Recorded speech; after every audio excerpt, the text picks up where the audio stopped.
Can you see me?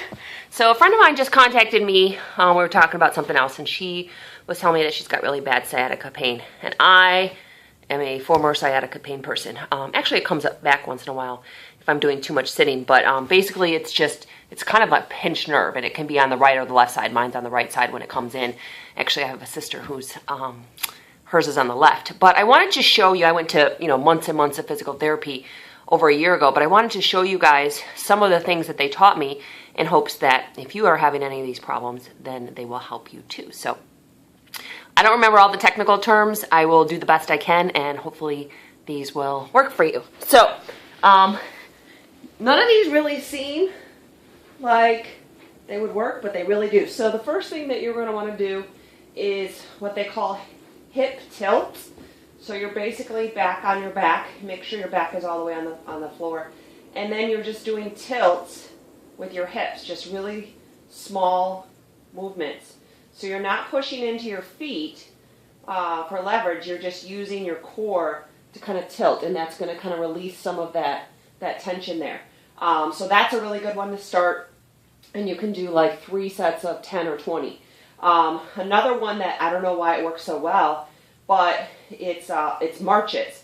So you take your feet and you just march. So you're holding your core in really tight, and you lift one leg, and then you lift the other leg, and you're just lifting a couple, maybe 2 inches off the ground, and you do that, and you're holding your core really tight, and you do that, and you can do 10. You can do 3 sets of 10 on that, and that's a really good one. I like that. Bridges are really good. I don't know why, but bridges are really good. Figure four is good. So turning one of your legs on top of the other and pulling that through, that also helps open up the hips a little bit. And you can do it on both sides. So maybe hold those for 30 seconds. Do a couple on each side. Twists are really good. So if you take your hips and you move them over to the side, and then you twist your legs to one side and then your body to another, it really opens this whole back up, and you might want to hold that for a minute or 2 on each side, and you can do it on each side. I won't do the other side just for time purposes. Those are really good. And then a couple more. I really like, I don't like the Supermans, but they work. So you can do it a couple of different ways. You can actually just do like a Sphinx pose. So you can lift your body up and just kind of stretch that lower back, stretch those hamstrings out.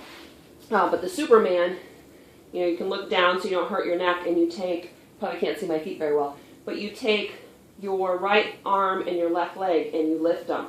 So these are also called swimmers. And these work really, really well. Again, I don't know why, but you do them and they work. So, do 3 sets of 10 of those. And then the last thing I want to show you, hopefully you can see this, is if you have a low chair, just some hamstring stretches. So put your leg out and lean forward until you get a nice, I can do it on this side, until you get a nice stretch along your hamstring, and stretch that out. Pigeon, if you know pigeon, even just reaching over and touching your toes. I'm actually a little bit flexible because I've been doing yoga. So hopefully that helps. And give those a try and let me know how it works for you. Have a great one.